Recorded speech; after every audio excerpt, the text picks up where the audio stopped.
छोटे थे, कोई क्वेश्चन छोटे थे? हाँ हाँ मेरे छूटे थे। एक आ गया। एक मुझे पता था कि इकोनॉमिक्स में जो क्वेश्चन है बिहार में थोड़ा एग्रीकल्चर काइंड ऑफ थिंग ऐसा आएगा, तो मुझे कोर्स कहीं मिला पढ़ा हुआ कि ये एग्रीकल्चर गोज यूपीएससी की ही प्रिपरेशन बहुत ज्यादा काम आ गई। इंजीनियरिंग माइंड लगा इसमें, इस जर्नी में यूज हुआ? यस सर, बिल्कुल लगा है। मैथ्स किस तरीके से? सर मैथ्स के क्वेश्चन रहते हैं तो उसके लिए। हाय एवरीवन, स्वागत है आपका एक और शानदार वीडियो में। मेरे साथ हैं साधना मैम, जिन्होंने बीपीएससी में टॉप किया। चलिए इनके डिटेल जर्नी के बारे में जानेंगे, इनका एक्सपीरियंस जानेंगे और साथ ही ये क्या मैसेज देंगी उन एस्पिरेंट के लिए जो लगातार बीपीएससी की तैयारी करते जा रहे हैं। तो मैम पहले तो बहुत बहुत बधाई आपको। Thank you sir. एक एस्पिरेंट से ऑफिसर बन गई, क्या फीलिंग है? सर अभी थोड़ा सिंक नहीं हो रहा है, वैसे अच्छा लग रहा है काफी टाइम से, क्योंकि मैं सिविल सर्विसेज की प्रिपरेशन कर रही थी जी। तो बीपीएससी में स्विच किया कि एक कुछ मिल जाए तो टेंशन कम होगा, तो वो एक पॉजिटिव है। पोस्ट मिल गया है तो अभी मैं अच्छे से तैयारी कर सकती हूँ विदाउट किसी टेंशन के। ओके मैम, थोड़ा अपने बारे में बताएं, आपका बैकग्राउंड क्या रहा है एजुकेशन के साथ साथ फैमिली? हाँ सर, मैंने 10th 12th Bokaro steel city से किया है। उसके बाद मैंने बीटेक की मैकेनिकल इंजीनियरिंग में किट यूनिवर्सिटी।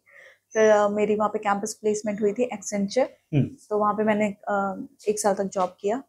फिर उसके बाद सिंस देन मैं प्रिपरेशन कर रही थी सिविल सर्विसेज का, तो क्योंकि एग्ज़ाम बहुत अनसर्टेन है, नहीं होता है, तो फिर मैंने 66 बीपीएससी में मैंने ट्राई किया था, तो वो प्री नहीं क्वालिफाई हुआ और ये 67 में फाइनल सिलेक्शन हो गया। बीपीएससी आपका सेकंड अटेम्प्ट था? हाँ। मीडियम इंग्लिश ही रहा होगा? हाँ इंग्लिश था। यूपीएससी कितने अटेम्प्ट आपने दिए हैं? यूपीएससी का ये मेरा 5th अटेम्प्ट था, इसमें मैंने मेंस दिया है, अभी उसका रिजल्ट आना दिसंबर में बाकी है। आपने इस बार दिया था? हाँ यस सर। बैलेंस कैसे बैठा आपने बीपीएससी और यूपीएससी का?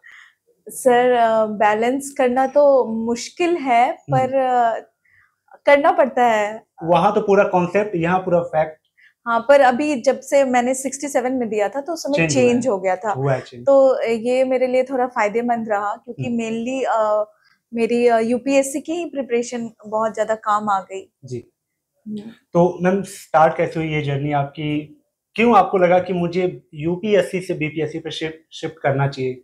सर एक तो ये है कि बीपीएससी जब मैंने सोचा था कि देना है मुझे, तब थोड़ा इजी होता था यूपीएससी से, तो मुझे लगा कि शायद वहाँ कर सकते हैं, ये मुझसे क्वालिफाई हो जाएगा। और ये भी था कि एक बैकग्राउंड जॉब थोड़ा हो जाएगा तो शायद फाइनेंशियल इंडिपेंडेंस रहेगा मेरे पास खुद के डिसीजन लेने के लिए, तो इसलिए मैंने सोचा कि शिफ्ट करती हूँ, थोड़ा टाइम निकालती हूँ। तो उसका असर पड़ा मेरे यूपीएससी में पड़ा, क्योंकि ऑब्वियसली अपना फोकस शिफ्ट करते हैं तो थोड़ा तो कहीं पड़ता है, लेकिन ठीक है, ये एक जॉब मिल गया है तो अच्छा लग रहा है। ओके, इंजीनियरिंग माइंड लगा इसमें, इस जर्नी में यूज हुआ? यस सर, बिल्कुल लगा है। मैथ्स के क्वेश्चन सर मैथ्स के क्वेश्चन रहते हैं तो उसके लिए बहुत ज्यादा एक्स्ट्रा नहीं पढ़ना पड़ता है, और अगर उसको फैक्टर भी इंजीनियरिंग वाले दिमाग। हाँ बिल्कुल सर, बिल्कुल। और जैसे मेरा खुद का मैं कॉपी देख रही थी तो उसमें मैंने बहुत फ्लो चार्ट्स ये सब बना के रखा है, तो शायद उससे भी, शायद क्योंकि मेरा क्वेश्चंस भी छूटे थे, तब भी अगर मेरी सिलेक्शन हो गई तो मुझे लगता है कि इन चीजों की वजह से मुझे एक्स्ट्रा एज मिल गया है। प्रीलिम्स और मेंस का ये जो बैलेंस रहा है आपका, क्या अलग सेपरेट प्रीलिम्स के लिए था या इंटीग्रेटेड था? सर प्रीलिम्स के लिए, क्योंकि बीपीएससी में थोड़ा सेपरेट था, क्योंकि अभी तो पैटर्न चेंज हो गया, लेकिन जो 66 67 था उसमें बहुत फैक्ट्स बेस्ड क्वेश्चंस आते थे, तो वो रटना पड़ता था, पीवाईक्यू बहुत करना पड़ता था, और मेंस थोड़ा एनालिसिस काइंड ऑफ था, पहले भी था और अभी तो और हो गया है। तो अभी के लिए मैं बोलूंगी कि इंटीग्रेटेड करना चाहिए प्रिपरेशन।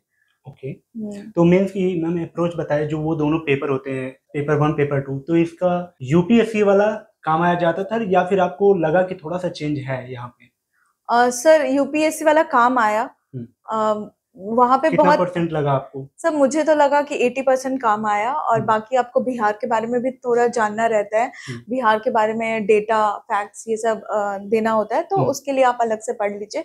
बाकी मुझे लगता है कि 80% यूपीएससी का काम आ जाता है बहुत, क्योंकि वहाँ पे बहुत अच्छे अच्छे कोड्स यूपीएससी से मिल जाते हैं, तो वो एक आंसर को एनरिच कर देता है। ओके, आपकी अगर वैल्यू एडिशन की बात करें, स्टैंडर्ड बुक तो सबको पता है, वही लक्ष्मीकांत स्पेक्ट्रम, उसके अलावा क्या वैल्यू एडिशन था आपका?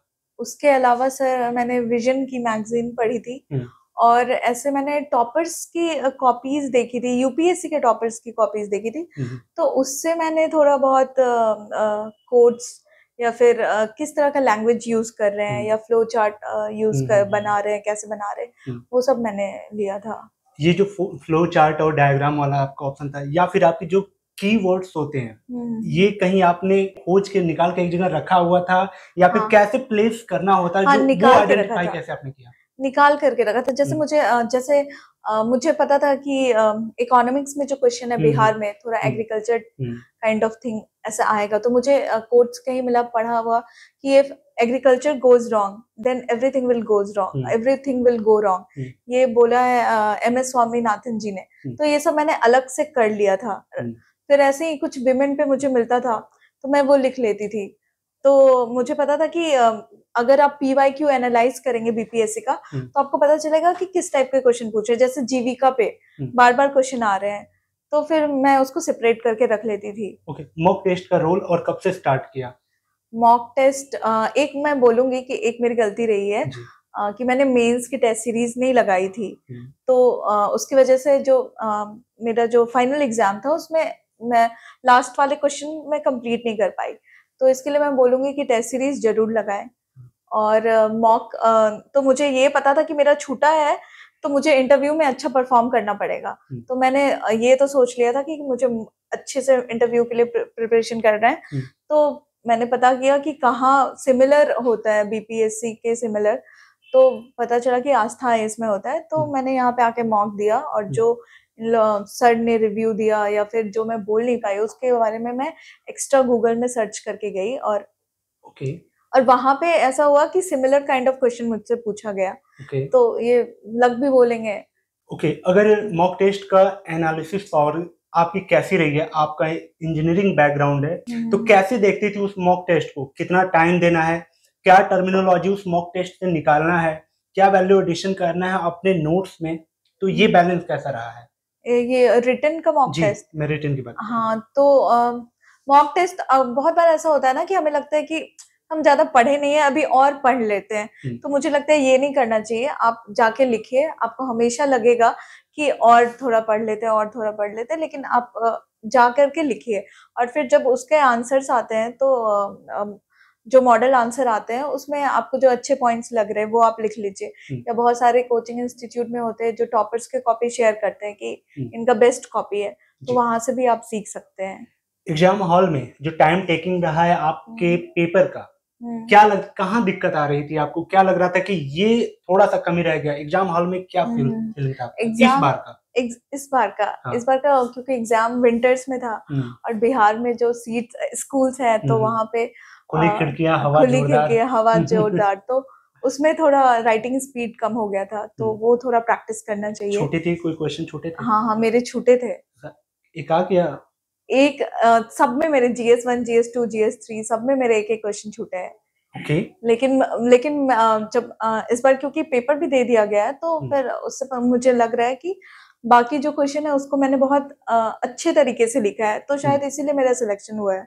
फाइनल स्टेटमेंट क्या होगा मैम का उन एस्पिरेंट के लिए जो पहली बार तैयारी कर रहे हैं और साथ ही जो 2-3 बार दे चुके हैं, निराशा हाथ आ रही है, उनको क्या कहना? मैं जो पहली बार तैयारी कर रही हूँ उनके लिए मैं ये बोलूंगी कि पैटर्न बहुत चेंज हो गया है, तो पहले जो था कि प्रीवियस ईयर देख लें और उसके अकॉर्डिंग कर लें, तो अभी थोड़ा इन डेप्थ स्टडी करना पड़ेगा। और मुझे ये भी लगता है कि अगर समझ नहीं आ रही है तो कोचिंग ले क्योंकि मैंने खुद लिया है और मुझे लगता है कि कोचिंग से ये होता है कि आपको रटना नहीं पड़ता है ज्यादा, एक बार समझ जाए तो फिर उसको मेमोराइज करने में ज्यादा दिक्कत नहीं होती है।